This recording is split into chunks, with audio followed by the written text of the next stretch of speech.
CMR shopping mall మన height Nagar లో భాగ్యలతా కమాన్ పక్కన ఫిబ్రవరి 29న ప్రముఖ సినీ తారలచే గొప్ప ప్రారంభం. ఇక్కడికి వచ్చినప్పుడు నేను చూసిన మీ అందరికి ఒక ఫోల్డర్ కూడా మీ చేతిలో ఇచ్చినారు. అందరికి వచ్చింది ఆ ఫోల్డర్, అది ఒకసారి చూపెట్టండి. అందులో 3 ముఖ్యమైన పుస్తకాలు ఉన్నాయి. ఈ ఫోల్డర్ ఏం చేయండి అంటే మీరు మంచిగా భద్రంగా తీసుకుపోయి ఇంట్లో ఒక అల్మారల మూలకు వారేసి మళ్ళా గట్టిగా తలుపు పెట్టి దానికి లాక్ పెట్టి మళ్ళీ తీసి చూడకండి, అంతే కదా. పార్టీ ఏమి ఇచ్చినా అట్లా దాచి పెడతారు కదా భద్రంగా చదవకుండా. ఎట్లా కాకుండా ఒకసారి ఫోల్డర్ తెరుగుండి, నేను చెప్తా. అందులో ఏమేమి ఉన్నాయంటే 3 ముఖ్యమైన పుస్తకాలు ఉన్నాయి. అందులో మొట్టమొదటిది కాంగ్రెస్ వాళ్ళు చెప్పిన దొంగ మాటల పుస్తకం. ఇగో ఇది ఒకసారి ఈ పుస్తకం చూపెట్టండి అందరు ఒక్కసారి. వచ్చిందా లేదా? కాంగ్రెస్ పార్టీ 420 హామీల పుస్తకం, 420 హామీల పుస్తకం వచ్చిందా? అక్కడ దిగిరి భయ్ ఫోటో అక్కడ దిగిరి తమిజరా ఉదర్ ఫోటోలలో. దయచేసి నేను మిమ్మల్ని అందరినీ ప్రార్థించేది, కోరేది ఏంటి అంటే, హైదరాబాద్ మీ పక్కనే, ఇబ్రహీంపట్నం పక్కనే జిహెచ్ఎంసి ఉన్నది, హైదరాబాద్ ఉన్నది. హైదరాబాద్ వాళ్ళు ఏమో కాంగ్రెస్ మాయలో పడలేదు. హైదరాబాద్ వాళ్ళు మంచిగా తెలివిగా ఆలోచించి ఎక్కడ కూడా కాంగ్రెస్ పార్టీ ఎన్ని దొంగ మాటలు చెప్పినా, ఎన్ని మాయ మాటలు చెప్పినా వాటిని పట్టించుకోకుండా బ్రహ్మాండంగా హైదరాబాద్ జిహెచ్ఎంసి పరిధిలో కాంగ్రెస్ పార్టీకి ఒక్క సీటు కూడా ఇవ్వకుండా 16కి 16 సీట్లు మనకు కట్టబెట్టి అక్కడ గెలిపించింది.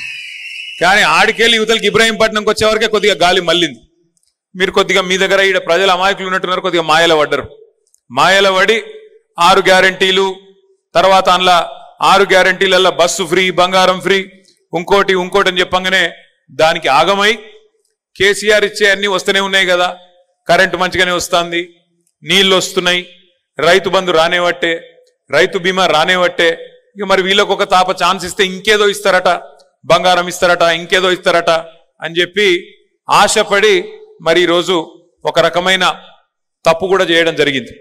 తప్పు చేయడం జరిగిందని ఎందుకంటున్నా అంటే, నిజంగా మంచిరెడ్డి కిషన్ రెడ్డి గారు లాంటి నాయకుడిని పోగొట్టుకోవడం మాత్రం నిజంగా కూడా ఒక రకంగా ఇక్కడ ఇబ్రహీంపట్నంలో మాత్రం పక్కాగా తప్పు జరిగిందనే మాట నేను హృదయపూర్వకంగా విజ్ఞప్తి చేస్తా ఉన్నా. ఇవాళ ఒకటి మాత్రం వాస్తవం, ఇక్కడ ఉన్న ఏ నాయకుడిని అడిగినా, ఏ సోదరుడిని అడిగినా, ఏ సోదరిని అడిగినా అందరు చెప్తున్నారు, ఈ 75 రోజుల్లో ఎన్ని నియోజకవర్గాలకు పోయినా, ఎన్ని జిల్లాలకు పోయినా, ఎవరిని కదిపించినా, ఎవరిని ఇట్లా మాట్లాడించినా అందరు ఒకటే అంటున్నారు, అన్న ఊహించుకోలేకపోతున్నాం, మాకు జీర్ణమైతే లేదు, ఇంకా కూడా నిద్ర పడతలేదు.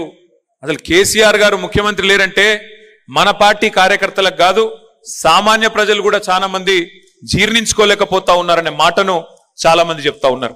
ఎందుకు అని నేను అడిగిన. ఎందుకు అంటే, అన్న రాజకీయాల్లో గెలుపు ఓటములు సహజం, కానీ ఈసారి ఎవరు ఊహించలేదు, చివరికి కాంగ్రెస్ వాళ్ళు కూడా ఊహించలేదన్నా గెలుస్తామని అనే మాట చెప్తా ఉన్నారు. నిజం కూడా అదే, కాంగ్రెస్ వాళ్ళు కూడా అనుకోలే అధికారంలోకి వస్తామని. అందుకే నోటికొచ్చిన హామీలు చెప్పుకుంటూ పోయినారు.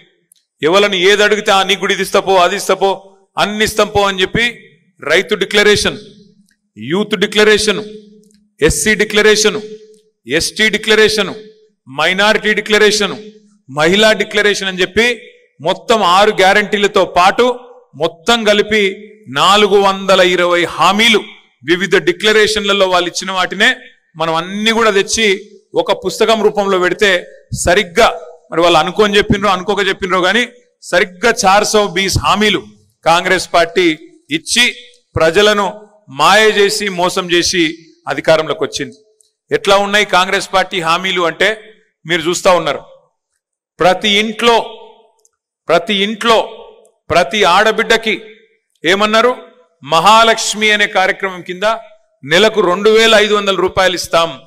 కోడలుంటే కోడలికి 2500 ఇస్తాం, అత్త ఉంటే అత్తకు 4000, అత్తకు భర్త ఉంటే మరి ఆయనకు కూడా 4000. అంటే కేసీఆర్ గారు ముసలమ్మకో ముసలయ్యకో ఇస్తున్నాడు, మేము ఇద్దరికి ఇస్తాం, ఒకళ్ళకెట్లు ఇస్తామని చెప్పి చేయూత కింద 4000, మహాలక్ష్మి కింద 2500 రూపాయలు ఇస్తామని చెప్పినారు.